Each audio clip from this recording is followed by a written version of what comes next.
14 సీట్లతో కూటమి ప్రభుత్వం థంపింగ్ మెజారిటీతో గెలిచింది. చంద్రబాబు నాయుడు గారు ముఖ్యమంత్రి అయ్యారు. విజన్ 2047లో భాగంగా అమరావతి సంపద సృష్టించే రాజధానిగా పరుగులు తీస్తూ ఉంది. పోలవరం రాష్ట్రాన్ని మొత్తాన్ని ఉద్ధరించడమే కాకుండా ఉత్తరాంధ్రకి మరి ఇండస్ట్రియల్గా డెవలప్ అయ్యే విధంగా ఉరకలేస్తూ ఉంది. 20 లక్షల ఉద్యోగాల కల్పన దిశగా నారా లోకేష్ గారు ఈ రాష్ట్రాన్ని ఇండస్ట్రియల్గా ముందుకు తీసుకెళ్తా ఉన్నారు. దాదాపు 10 లక్షల కోట్ల రూపాయల వరకు పెట్టుబడులు వచ్చాయి. సంక్షేమ కార్యక్రమాలు బ్రహ్మాండంగా ఈ రాష్ట్రంలో ఉన్న పేద ప్రజలకి, బడుగు బలహీన వర్గాలకి అందుతూ ఉన్నాయి. గంజాయిని రూపుమాపారు. లా అండ్ ఆర్డర్ బ్రహ్మాండంగా ఉంది. ఎక్కడా కూడా ఇబ్బంది లేదు. ఇలాంటి పరిస్థితిలో వైసీపీ భూస్థాపితం అయిపోయింది. భూస్థాపితం అయిపోయిన ఈ వైసీపీ పార్టీని మళ్ళీ పైకి తీసుకురావాలి అనే ఉద్దేశంతో పేర్నేని నాని గంజాయి నీళ్లు పోసి వైసీపీ పార్టీని మళ్ళీ ఏదో రకంగా బతికించాలి అని ఒక పన్నాగం పన్నాడు. ఆ పన్నాగంలో భాగంగా మరి కృష్ణా జిల్లాని ఎంచుకున్నాడు. పామరు తిరిగాడు, పెడన తిరిగాడు, గుడివాడ తిరిగాడు. అన్ని చోట్ల రెచ్చగొట్టే విధంగా మాట్లాడుతూ ఉన్నాడు. చీకటి అంటాడు, చీకట్లో అన్నీ చేసేయాలంటాడు.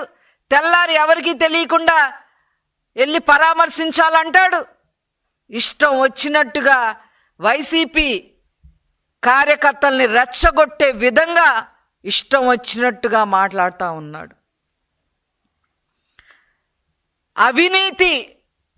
అవినీతిలో దిట్టైన ఈ పేర్నేని నాని, 100 ఎకరాలు కబ్జా చేసేసిన ఈ పేర్నేని నాని, హైవేలు సైతం వదిలిపెట్టకుండా ఎకరాలు మింగేసిన ఈ పేర్నేని నాని, ఇక్కడే కాకుండా మహబూబ్ నగర్లో, విజయనగరంలో కూడా 1000 ఎకరాలు కబ్జా చేసేసిన ఈ పేర్నేని నాని, చేపల చెరువులు అదేవిధంగా పార్కులను కూడా వదిలిపెట్టకుండా తన ఖాతాలో వేసుకున్న ఈ పేర్నేని నాని, చివరికి రేషన్ బియ్యం కుంభకోణంలో ఆ అవినీతిలో ఇతనితో పాటు ఇతని భార్యని కూడా దొంగని చేసిన ఈ పేర్నేని నాని మహిళల ఆత్మగౌరవం గురించి మాట్లాడుతూ బీసీ మహిళని రాజకీయంలోకి రచ్చరచ్చ చేసి లాక్కొచ్చి రాజకీయం చేసి లా అండ్ ఆర్డర్ లేకుండా ఈ రాష్ట్రాన్ని లా అండ్ ఆర్డర్ లేకుండా చేసి ఏదో బావుకుందామని చెప్పి ముందుకు బయలుదేరాడు ఈ పేర్నేని నాని. ఖబర్దార్ పేర్నేని నాని. రాష్ట్రంలో జరిగే అభివృద్ధిని, సంక్షేమాన్ని ఎవరికి రికార్డ్ అవ్వకుండా ఉండటం కోసం ఊళ్ళు పట్టుకు తిరుగుతావా నువ్వు? ఊళ్ళు పట్టు తిరగటమే కాకుండా విధ్వంసాన్ని సృష్టించడానికి నీ కార్యకర్తలు సైతం అందరినీ రెచ్చగొట్టి ప్రజల్ని భయభ్రాంతులు చేసే ప్రయత్నం చేస్తావా? ఆ వీడియోలన్నీ ఈరోజు ప్రజలకి తెలిసేలాగా ఆ వీడియోని కూడా ఈరోజు నేను డిస్ప్లే చేయబోతున్నా. బీసీల గురించి మాట్లాడే హక్కు అసలు వైసీపీ పార్టీకి ఉందా? గౌడ కులానికి సంబంధించిన మహిళని లోకేష్ గారే అల్లరి చేయమన్నారని చెప్పి స్టేట్ మొత్తం మనం ప్రచారం చెయ్యాలి అని చెప్పి సలహాలు ఇచ్చే నువ్వు ఆనాడు నీ ప్రభుత్వంలో, జగన్మోహన్ రెడ్డి ప్రభుత్వంలో అమర్నాథ్ గౌడ్ని ఏ రకంగా పెట్రోల్ పోసి తగలపెట్టారన్న విషయం వైసీపీకి గుర్తులేదేమో కానీ ఈ రాష్ట్ర ప్రజలకి, ముఖ్యంగా బీసీలకి, ముఖ్యంగా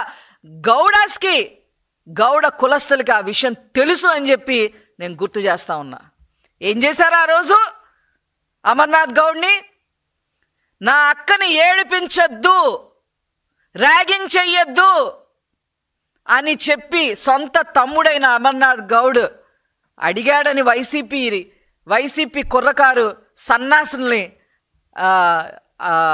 మాట్లాడాడని చెప్పి తెల్లవారుజామున ట్యూషన్కి వెళ్తుంటే నోట్లో గుడ్డలు కుక్కి ఆ పిల్లోడి మీద పెట్రోల్ పోసి మీరు పిల్లోడిని చంపితే ఆ కుటుంబానికి ఈరోజు ఉద్యోగం ఇచ్చిన ప్రభుత్వం, ఉద్యోగం ఇచ్చిన నాయకుడు ముఖ్యమంత్రి గారు నారా చంద్రబాబు నాయుడు గారు.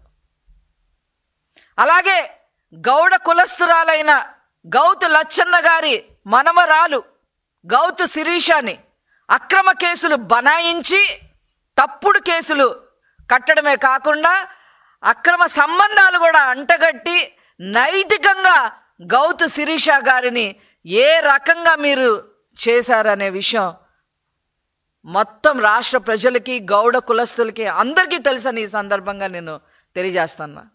అంతేకాదు ఇతర బీసీ కులస్తుల్ని 300 మంది పైగా హత్యలు చేశారు, దుర్భాషలాడారు, ఇష్టం వచ్చినట్టు నన్నే 4 తెగ్గొస్తామని చెప్పి బహిరంగంగా మాట్లాడాడు. మీ వైసీపీ ప్రభుత్వంలో ఒక సన్నాసి. లోకల్ బాడీస్లో బీసీలు లీడర్లు అవ్వకూడదని చెప్పి చంద్రబాబు నాయుడు గారు ప్రవేశపెట్టిన 34% రిజర్వేషన్ని తగ్గించేసి 16,800 మందిని బీసీ లీడర్లుగా ఎదగకుండా చేసిన నాయకుడు జగన్మోహన్ రెడ్డి. మీకు అసలు ఈరోజు బీసీల గురించి మాట్లాడే అర్హత ఎక్కడుంది? ఏ రాజారెడ్డి రాజ్యాంగంలో ఉందో చెప్పండి. బీసీల పార్టీ అంటేనే తెలుగుదేశం పార్టీ, తెలుగుదేశం పార్టీ అంటేనే బీసీల పార్టీ. తెలుగుదేశం పార్టీ యొక్క పేటెంట్ రైట్ అది బీసీలకే దక్కింది. ఈరోజు బీసీ మహిళ గురించి మనం మాట్లాడి ఇష్టం వచ్చినట్టుగా చేద్దాము అని చెప్పి మీరు రాజకీయం చేద్దాము అనుకుంటే ఇక్కడ ఎవ్వరు ఊరుకోరు అని చెప్పి ఈ సందర్భంగా నేను తెలియజేస్తా ఉన్నాను. ఏ ఆత్మాభిమానం గురించి, ఏ మహిళల ఆత్మాభిమానం గురించి పేర్నేని నాని మాట్లాడతారు? నీ భార్య ఆత్మాభిమానాన్ని నువ్వు కాపాడలేకపోతే తెలుగుదేశం పార్టీ చంద్రబాబు నాయుడు గారు కాపాడారు. మీరు ఏ మహిళల గురించి, ఏ మహిళల ఆత్మగౌరవాన్ని గురించి మాట్లాడుతున్నారు? ఇంకా గుడివాడ విషయానికి వస్తే రాజకీయ భిక్ష పెట్టింది ఆ కొడాలి నానికి తెలుగుదేశం పార్టీ నారా చంద్రబాబు నాయుడు గారు. ఎంత నోరు పారేసుకున్నాడో అందరికీ తెలుసు. మంత్రిగా ఏ రోజు కూడా కనీసం సన్న బియ్యం కూడా ఇవ్వలేని సన్న బియ్యం కూడా ఇవ్వలేని మనిషి అతను. ఇంకా నాకు ఇంకా తిట్టాలని ఉంది, బట్ ఐ కెనాట్. ఆ కొడాలి నాని గుడివాడని క్యాసినో గుడివాడిగా మార్చేశాడు, పేకాట గుడివాడిగా మార్చేశాడు. ఎక్కడ క్యాసినోలో, ఆంధ్రాలో ఎక్కడ క్యాసినో ఆడాలి అని మామూలుగా దేశంలో ఎక్కడ ఎవరైనా సరే ఎక్కడ వెళ్ళి ఆడాలి అంటే మీరు గుడివాడ ఉండి. అలాగా గుడివాడ పేరుని, చెడ్డ పేరు తీసుకొచ్చిన ఈ కొడాలి నాని చిత్తుగా ఓడిపోయి అతను చేసిన అరాచకాలకి ఎక్కడ అరెస్ట్ అవుతాడో అని భయపడి నాకు ఆ నొప్పి ఉంది, ఈ నొప్పి ఉంది, గుండె నొప్పి ఉందని చెప్పి ఊళ్ళు పట్టుకొని తిరుగుతుంటే, భయపడిపోయి ఊళ్ళు పట్టుకొని తిరుగుతుంటే అతను ఇంకో 30 రోజుల్లో తిరిగి వస్తాడని చెప్పి ఈ పేరునేని నాని బయలుదేరాడు గుడివాడికి. ఏం ఆలోచన విధానం అండి! ఈరోజు గుడివాడ తీసుకుంటే వెనిగళ్ల రాము గారి ఆధ్వర్యంలో ఎమ్మెల్యేగా ఈరోజు బ్రహ్మాండంగా అభివృద్ధి చెందుతూ ఉంది గుడివాడ. మెయిన్ రోడ్ల దగ్గర నుంచి, పార్కుల దగ్గర నుంచి కలుషిత నీరు రాకుండా మంచి తాగునీటి సదుపాయం కల్పించే దగ్గర నుంచి చివరికి బస్ స్టాండ్ సైతం అభివృద్ధి చేసే దగ్గర నుంచి సంక్షేమ కార్యక్రమాలు అందించడం దగ్గర నుంచి అవసరమైన చోట సొంత నిధులతో ఈరోజు వెనిగళ్ల రాము గారు ఎమ్మెల్యేగా అక్కడ అభివృద్ధి చేస్తూ ఉంటే అవేమి ప్రజలకి రికార్డ్ అవ్వకూడదని గుడివాడని ఇంకో కడప చేయడానికి ప్రయత్నం చేస్తారా? కడపకు కూడా నీళ్ళు ఇచ్చింది చంద్రబాబు నాయుడు గారేగా. ఎందుకండి ఆ పులివెందులు మనకి ఎందుకండి అంటే కూడా వినిపించుకోకుండా పులివెందులకు కూడా నీళ్ళు ఇచ్చారు మా సార్.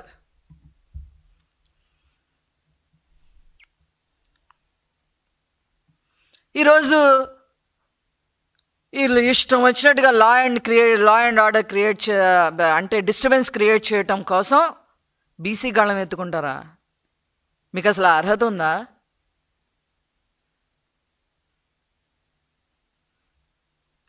ఇట్లాంటి చిల్లర రాజకీయాలు వైసీపీని చెయ్యొద్దు అని హెచ్చరిస్తున్నాము.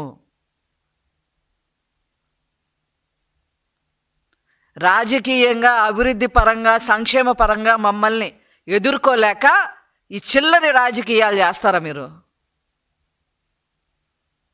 ఇది ప్రజలు నమ్మే పరిస్థితుల్లో లేరు. ఇంకో రెండో విషయం నేను చెప్పడం మర్చిపోయా. గొడవలు చెయ్యండి, విధ్వంసం చెయ్యండి, law and order problem create చేయండి, కేసు కట్టించుకోండి, జైలుకి వెళ్ళి రండి, మీకు సింపతి వస్తుంది అని జగన్మోహన్ రెడ్డి గారు ఇచ్చిన డైరెక్షన్లో వీళ్ళందరూ నడుస్తున్నారు. ఏం సింపతి వస్తుంది మీకు? ఇళ్లలో ఆడవాళ్ళనే మీరు మీ నాయకుడు లెక్క పెట్టడు, చెల్లిని లెక్క పెట్టడు, తల్లిని లెక్క పెట్టడు, ఈ పేరునేని లాంటి వాళ్ళు భార్యనే లెక్క పెట్టలేదు. తెలుగుదేశం పార్టీ జాలి తలిసింది కాబట్టే ఇంట్లో ఉంది మీ భార్య. అది గుర్తుపెట్టుకోవాలి పేరునేని నాని గారు.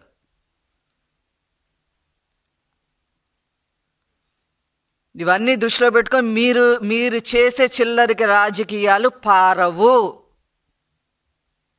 ముఖ్యంగా ఏంటది, బీసీ సప్లై నిధులు కూడా లక్షల కోట్లు డైవర్ట్ చేసేసారే జగన్మోహన్ రెడ్డి. ఏ బీసీల గురించి మాట్లాడుతున్నారు మీరు?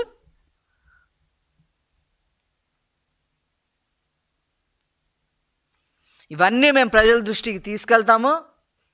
ప్రజలు గమనిస్తూనే ఉన్నారు.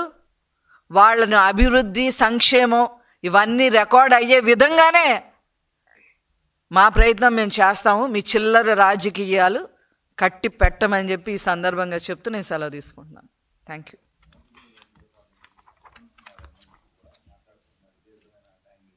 ఏంటండి?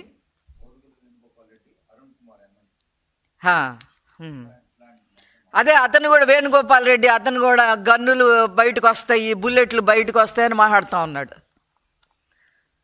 వీళ్ళందరూ ఎక్కడికి వెళ్ళి వస్తున్నారో నాకు అర్థం కావట్లేదు. ఏ శ్రీలంకలో పోయి అక్కడికి వెళ్ళొచ్చి అక్కడ శుభ్రంగా ఎంజాయ్ చేసేసి ఇక్కడికి వచ్చి ఇలా మాట్లాడుతున్నారేమో అనిపిస్తుంది. అతను కూడా అలాగే మాట్లాడుతూ ఉన్నాడు. ఆ ఎమ్మెల్సీ అరుణ్ కుమార్ కూడా అట్లాగే మాట్లాడుతూ ఉన్నాడు. అరే బడుగు బలహీన వర్గాల్ని చంపేసి డోర్ డెలివరీలు చేసిన వాళ్ళు వీళ్ళు మాట్లాడతారు ఏంటండి? అదే ప్రజలు గమనిస్తున్నారు ఇవన్నీ.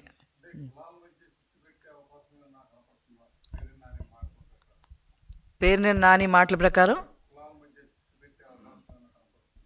ఖచ్చితంగా వాళ్ళు చేయాలని చూస్తున్నారు, అది చేయనీయకుండా చేస్తున్నాం.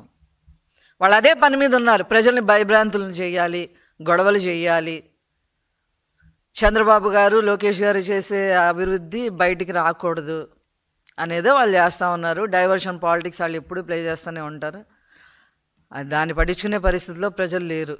ఈరోజు ఎక్కడో అంటే దీని మీద గొడవ చేయమని నేను ఆ వీడియో కూడా ఇప్పుడు నేను ప్లే చేస్తానండి. ఎంత ఘోరంగా ఉందో మీరు దయచేసి మీడియా వారు, అది ప్రైవేట్ వీడియో, ఛానల్స్ ఒప్పుకుంటాయా లేదా అనేది కాకుండా ఆ రూల్ని పక్కన పెట్టి ఆ వీడియోని ప్రతి ఛానల్లో డిస్ప్లే చేయాలని చెప్పి నేను కోరుకుంటున్నానండి. Video please.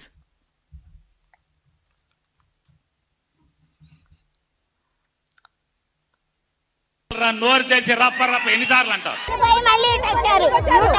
వదిలేసాం మళ్ళీ యూటర్న్ తీసుకురావటం మళ్ళీ హల్చల్ చేయడానికే కదా, అంటే ఇక్కడ హల్చల్ చేయాలనా కదా, ఉద్దేశాలు గొడవ అవ్వాలనే కదా.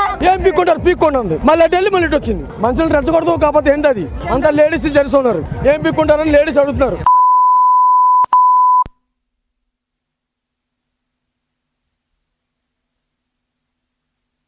చీకట్ల కన్ను కొడితే అయిపోవాలరా, నోరు తెచ్చి రప్ప రప్ప ఎన్నిసార్లు అంటారు. వదిలేసాం మళ్ళీ యూటర్న్ తీసుకురావటం మళ్ళీ హల్చల్ చేయడానికే కదా, అంటే ఇక్కడ హల్చల్ చేయాలనా కదా, ఉద్దేశాలు గొడవ అవ్వాలనే కదా. ఏం పీక్కుంటారు ఉంది మళ్ళీ ఢిల్లీ మళ్ళీ వచ్చింది. మనుషులు రెచ్చగొడతాం కాకపోతే ఏంటి అది, అంతా లేడీస్ జెంట్స్ ఉన్నారు. ఏం పీక్కుంటారని లేడీస్ అడుగుతున్నారు.